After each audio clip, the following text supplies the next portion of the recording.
Welcome to the Veterinary Marketing Podcast, where it's all about helping your veterinary practice attract, engage, and retain clients. Broadcasting a new podcast every Monday from sunny Southern California, here's your host, Brandon Bashirs.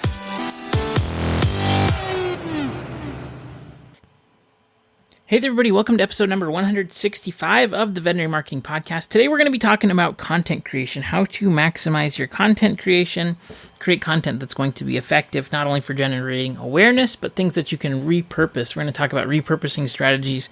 We're going to talk about how to just make the most out of the work that you're doing. So let's jump into today's episode. I think it's going to be really, really valuable for every single veterinary practice out there because guess what? You need content. All right, let's jump into a few things before we begin. First, I would love to mention that if you have not joined already, what are you doing? You should head on over to the Veterinary Marketing Nerds Facebook group. Go to facebook.com/groups/the Veterinary Marketing Nerds and request to join. You can get help and comment and collaborate and all kinds of good stuff inside of that group. So be sure to head on over to that group. And then if you haven't done so already, maybe check out, especially because this episode is related to content, but if you haven't checked out my digital marketing planner, it's very helpful in figuring out what you're going to be creating, how to integrate all of your lead magnets, all of your content, all of your ads, all of your promotions into a plan that is simple to understand, simple to execute, and helps you to get more done. Not only that, you're able to track what you're doing so you're more effective. All right. So, and by the way, you can go to veterinarymarketingpodcast.com/planner to check that out. The planner is bought on Amazon. If you want to check that out, I have a free training that's on veterinarymarketingpodcast.com/planner that you can access for free. You don't have to buy the planner, but if you buy the planner, it goes along with the training specifically. So you might want to check that out. All right, let's jump into today's episode number 165. I'm very excited because we're not quite there yet, but we're getting close to 200. I'm excited to get to 200 for sure. So let's talk about content marketing. Content is the oxygen that helps your brand breathe, in my opinion. That's how important content is. It is as important as anything else that you're doing online. And the reason for that is because it helps you to stay in touch with your current clients. It helps you to communicate with clients at scale, and it helps you to get the most out of digital marketing. That's the beauty of the internet. You're able to communicate with clients and potential clients at scale. There's never been a better time to be in business because you can get your content distributed for basically free. Or if you're going to pay to get it distributed, it's very, very cost effective still. I think we'll look back 10 years from now and say, I really wish I would have done more content marketing. I wish I would have done more ads. I wish I would have built bigger audiences. It's like we're in a land grab right now and the real estate is cheap. It's like buying oceanfront real estate in California, 70 years ago when it was really cheap, and now it's all built out and super expensive. I think that that's kind of how to approach digital marketing in general, especially when it comes to building audiences. It just is underpriced in general, even though more and more companies are jumping in, and just is really, really, I think, a tremendous opportunity to build an audience and to build your brand and really be set up for success. Imagine that you have a practice now and you're going to be competing with somebody 15 years from now, and they don't have the social media platforms built up, they don't have the list built up, they're starting from scratch, and that would be really difficult probably for most practices. And so you have a tremendous advantage because you're here right now. So build this list, and the way to do that is with content. So I know that most practice owners and most people that work in practices are extremely time-strapped because you have a million things going on, and I totally get it. But content needs to be a big strategy that you invest time into because you're going to see returns in it. So that being said, what's the best way to go about creating content in a way that's going to not only produce results, but it's going to create engagement and traction and all of that stuff? So I think the first thing that you need to consider is kind of like a hierarchy of difficulty in creating content.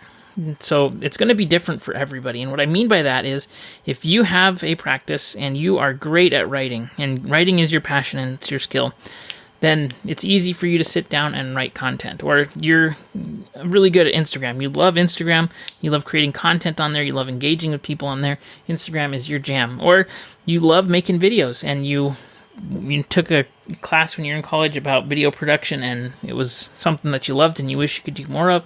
and you love sitting down with Premiere Pro and editing, or whatever it is that you love doing when it comes to content creation, I think that's kind of the place that you should start. And if you say, well, I don't love anything, that's okay too. But I think it needs to be done and scheduled out. And when I say you don't love anything, obviously I'm talking about content creation. Because, anyways, let's get back on track here. So, creating content, I think, should be done in a few phases. And what I mean by that is that you're going to create content that you, for whatever reason, put time and effort and energy into, and you just really, really invest into it. And then it turns out being a dud, and it falls super flat. And I've done this so many times, more times than I can remember, especially with content that I create, this video content. I'm putting out stuff constantly. And it's really a mystery of what's going to work and what's not going to work, what's going to get comments and shares and engagement, and what's going to fall completely flat. I'll give you an example. I put in a ton of energy into building out a course that was all about tracking and analytics and stuff that I love so much. I love tracking, I love analytics, I love all of that back end, putting everything together so that it makes sense, that your content and your ads and everything works together, you're able to attribute stuff. And that is the important fundamentals when it comes to digital marketing that you need to have set up, especially if you're doing paid ads. And that way you're able to get so much more out of what you're doing. So I was like, oh, this is going to be a great course. It's going to be a great webinar. We're going to see how it goes. And I put it out there and nobody signed up for it. Nobody thought it was cool. Nobody was interested in it. And I put all of this work and all of this energy into it only for everybody to say, you know what, we don't really care about that. And it's not that it's not good information, because it is. It's important. It's just that the worries and the fears and the cares that your audience have may not resonate with what you think is most important, even if it is most important. So how do you go about creating content that's actually going to engage with your audience? I think there's a few things that you should do. Number one thing that you need to be doing is creating content consistently. And consistency is key. Consistency is king. Anytime you will do content and put stuff out, it needs to be going out on a regular schedule, on a regular basis. People need to be able to depend on you. They need to be able to expect when stuff comes out, and you need to have a strict schedule for that. So I do 2 episodes a week on my podcast right now, and I try my darndest to get it out on a Monday and a Thursday. Sometimes it doesn't happen, but I get every single week 2 episodes out. I'm also creating daily videos on my YouTube channel. And I'm telling you that I'm doing all of this work because I want you to understand that not only do I believe it, but I'm actually practicing what I preach. So I'm super busy. I am super, super busy, but I still think that this is one of the most important priorities when it comes to building a business. And, specifically the stuff that I've created that gets me the most traction are the kinds of content pieces that are built out when I'm focusing on long-term kind of pillar content pieces. So going back, though, to consistency, right? People need to expect content from you. They need to think, and this is what consistent content is going to do. When somebody thinks of, okay, I need a veterinarian in my town, who am I thinking of? You can be the celebrity veterinarian in your town through content and content distribution. I'm not saying you have to be famous or anything, but when somebody thinks about veterinarian in your town, because you create so much content and so much association with those two things, they're going to say, oh, you know what? I'm thinking of Dr. So-and-so. Need to check them out. They have the best live streams or the best whatever, best podcast, best resources, best trainings, best events, whatever it is. But they need to think about you and the specific product or service that you're offering. And the only way to do that is to be that person through content. Now, you can probably think of, when it comes to Facebook and Instagram, I want you to think of who's my real estate person? And I use real estate because there's some real estate people in every single town, but you probably know that one realtor who is constantly producing content. They're always out there. They're always promoting. They're doing open houses. They're doing all kinds of things, right? And you don't have to be super salesy and pushy, but when you're creating content for your practice, that's what it does, is it makes you the veterinarian in your town. So I hope that this is making sense. And I'm trying to sell this to you because it's so important. There's not really any gain in it for me to, be pushing you to create content. I just want to really instill upon you that this is so important. So I think that consistency is very, very important. Now, when we're thinking about creating content, I think production level is very, very important to consider. So creating content consistently that doesn't take a lot of editing, that doesn't take a lot of pre-work or post-work or things like that, I think that is kind of the key here. especially for trying to find topics that you're going to dive deeper into. Now, when I talk about this, I'm thinking specifically Instagram posts, because you can take content from Instagram and make posts very easily that engage, and that's a good way to get feelers out there for figuring out what kind of topics are getting a lot of engagement, what kind of topics are getting a lot of comments, what kinds of things are working. And then also, I think doing Facebook Lives or Instagram Live stories, things like that, is very helpful, because you're going to be, again, able to put out the feelers to figure out what it is that's going to get engagement and clicks and people talking about you, people talking to you, what are their pain points, and really use this content that you're going to create to figure out how are we going to frame conversations around products and services in your business. And so maybe you do a live stream and talk about like heartworm or preventatives or summertime things, or 4th of July things, like 5 things you need to watch out for 4th of July. And let's say that gets a ton of engagement, right? And I know that's coming up here soon. So there's always, specific holidays or things coming up where people need to worry about their pets. And so, like, let's say you make a dog owner's 5 things every dog owner needs to consider at 4th of July time. Specifically how to reduce stress, what kind of foods to avoid, what kind of activities to avoid, how to have a better 4th of July with your pets, right? And so you do live stream and you get a lot of comments and people are engaging with it and it's working well. And you say, you know what, this worked really well. Here's what I'm going to do. I'm going to take those 5 points. I'm going to just basically transcribe them into an infographic. And then I'm going to use that infographic to use as a lead magnet to get people to opt in and maybe offer a special 4th of July offer along with it. So we took that awareness piece of content and we saw that, hey, it got good engagement and it's working out well. Let's turn that into another piece of content and repurpose it. We don't have to do new work of figuring out an idea, but we can then take it and reuse it, put it out there to get email addresses that we build up or phone numbers or whatever it is that you want to be building up. And then you're also putting a specific offer that's measurable and you can see how many people come in, right?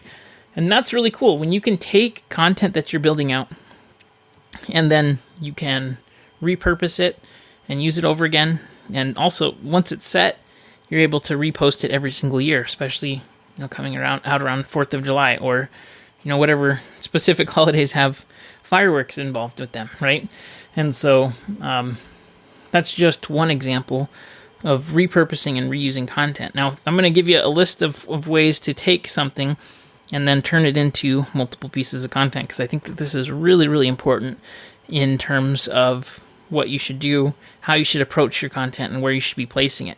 Now, I think you should be going, and you should be on, for veterinary practice, you should be on YouTube, you should be on LinkedIn, you should be on Facebook, and you should be on Instagram. And those are the bare minimums. Plus, you need to have your Google My Business, and I would totally suggest doing Google AdWords. Quick shout out for Whisker Cloud Ads if you are thinking about getting a new website or want to do digital marketing and get clients coming into your practice. If you head on over to whiskercloud.com/Brandon, you can get a special help to run the ads at the Whisker Cloud, which is awesome. So getting back into this though, let's say you post a piece of content. How can you reuse this? And I know that there are people that believe that you need to have unique content for every single platform, but I actually think that repurposing makes a lot of sense. Just get more volume out there so that you're able to attract new people that are engaging on each of these platforms.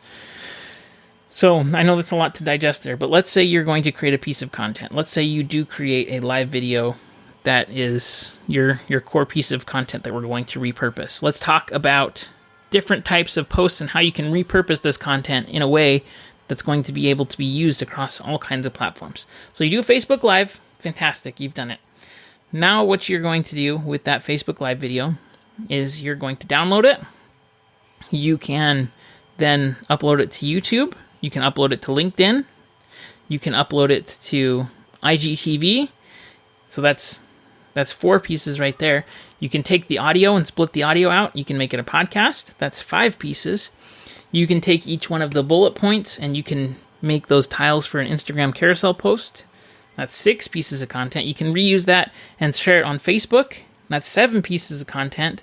You can then take that and turn it into a lead magnet. So you could do a cool infographic with a software piece like PictoChart or something, right? Or Canva, and turn that piece into an infographic. That's 8 pieces of content. You can then take it, make a blog post out of it, embed your YouTube video or your Facebook video on your website. That's 9 pieces of content. And then you can also push it out through your email list and send an email that's related to it, pushing people to a special or, whatever. That's 10 pieces of content. So that's taking one live video, and especially if it's something that starts to get traction and does well, you take that and then you repurpose it across each one of these channels and reuse it. Now, you can make unique content for each one of these things. If you wanted to, you could just be, constantly creating new stuff. But if you are short on time, that live video that doesn't take too much preparation because you're talking about stuff that you already know, that you're passionate about, that you love, and then reusing all of that, I think that it just makes so much sense to push it out across all of these different platforms, reuse it as much as possible, and takes one piece of content, turns it into 10 pieces of content across all of the channels that you're using.